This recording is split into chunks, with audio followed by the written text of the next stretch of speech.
Amara Lee woke to the sound of her own heartbeat pounding in her ears. Her head ached as if someone had been drumming inside her skull all night. The first thing she noticed was the soft, cool weight on her finger. She blinked once, twice, and sat up quickly. A ring.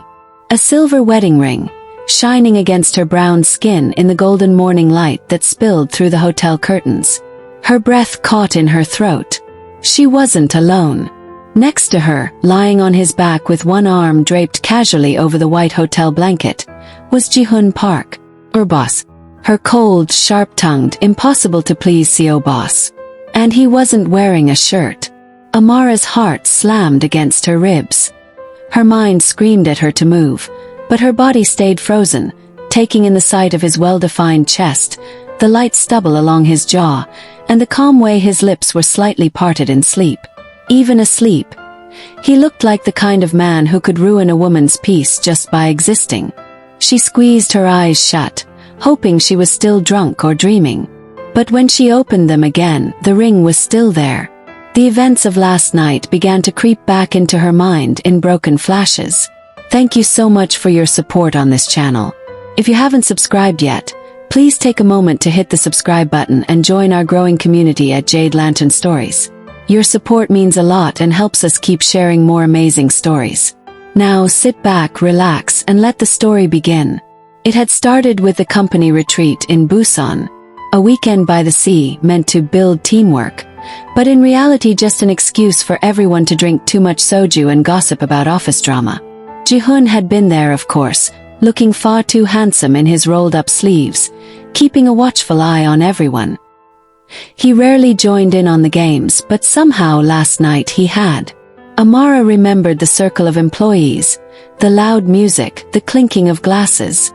Someone had dared her to drink 2 shots without stopping.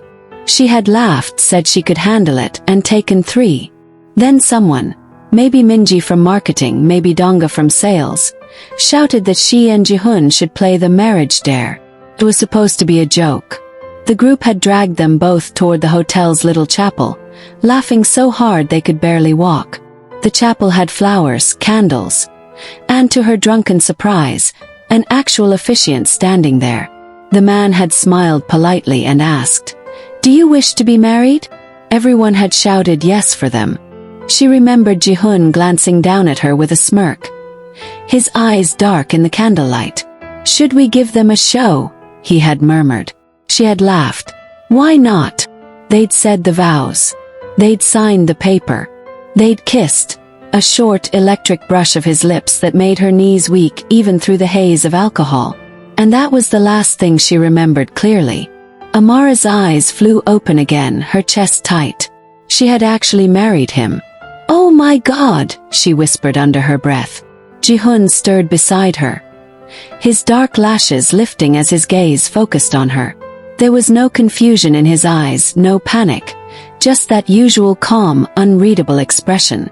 "You're awake," he said in a low voice that somehow made her skin warm. "Ji-hoon, Mr. Park, what happened?" she blurted. He sat up slowly, running a hand through his messy black hair. "We got married," he said, as if stating the weather. Her mouth fell open. "That's not funny. It's not a joke." His tone was firm, almost amused. "It's legal. We signed the papers. The officiant was real." Amara clutched the blanket against her chest, her mind spinning. "We have to fix this. We can't just be married. We can deal with it later," Ji-hoon said, already sliding out of bed and reaching for his phone. "We have to be back in Seoul for the board meeting tomorrow morning." She stared at him, stunned by how calm he was. "How are you not freaking out right now?"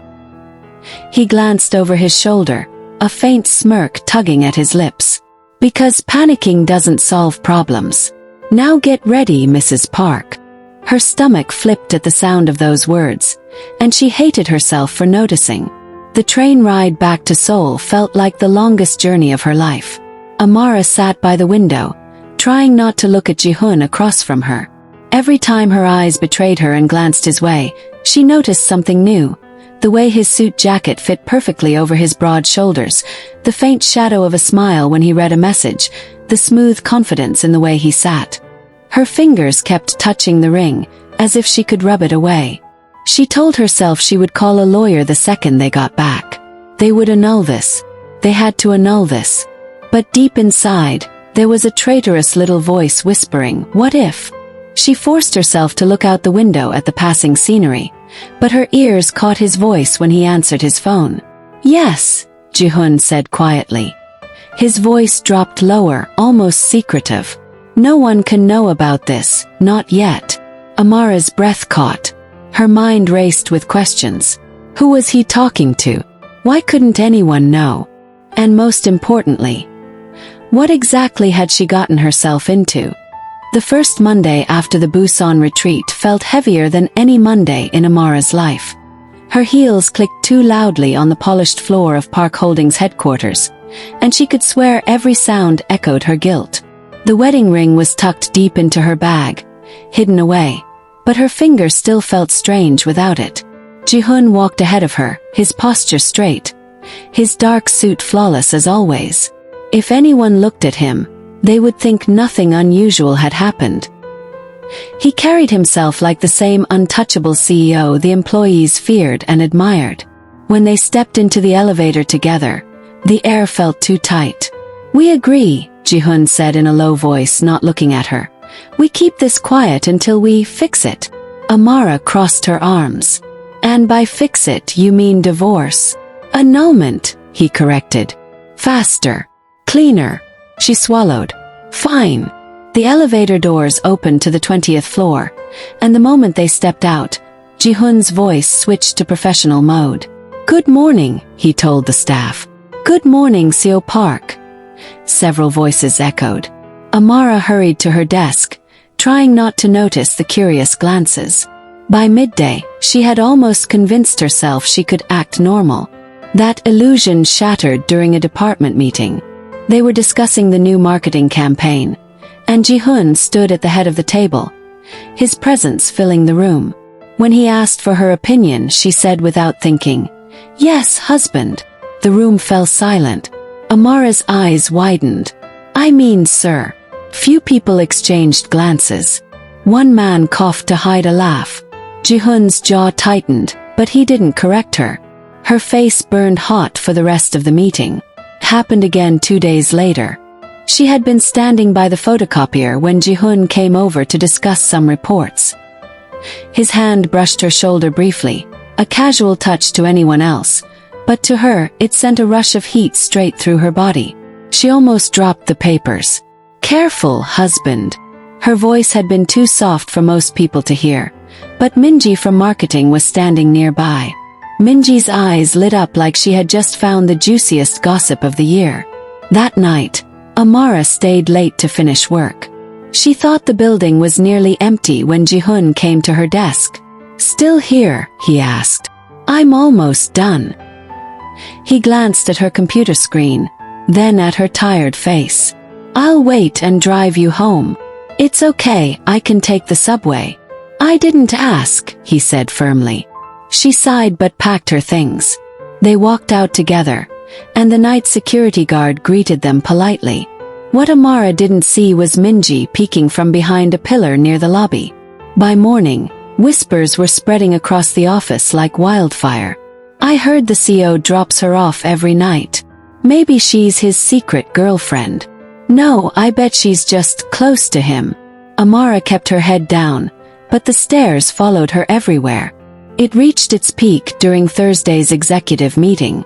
Amara was presenting her project when one of the senior managers, Mr. Han, interrupted. "This is good," Mr. Han said slowly, "but maybe someone with more experience should handle it." The word stung. Amara forced a polite smile. "I believe I can manage it." "No," Mr. Han cut in. "This is too important to risk on a junior staff member. We can have someone else take over." He froze. That someone else was obviously going to be one of his friends in the department. Before she could respond, Ji-hun spoke. His voice was calm, but the steel in it made the entire room go silent. "She will handle it," Ji-hun said. If anyone doubts her ability, they can explain to me why their opinion matters more than mine. The air grew heavier. Mr. Han looked like he had swallowed a stone. Of course, CEO Park. I didn't mean. You did, Ji-hoon interrupted. But I don't care. He didn't look at her after that, but his protectiveness was impossible to miss. And everyone in the room noticed it too. By Friday morning, the tension in the office was like static before a storm. Amara was halfway through replying to an email when her phone buzzed. Hello, Amara. This is Ms. Kim from HR. Could you come to my office in 15 minutes? Her stomach tightened. Yes, may I ask why? Ms. Kim's voice was polite but clipped. It's regarding an anonymous complaint. Complaint? Yes. About your relationship with CEO Park. The line went dead. Amara sat frozen, the words echoing in her mind. Anonymous complaint.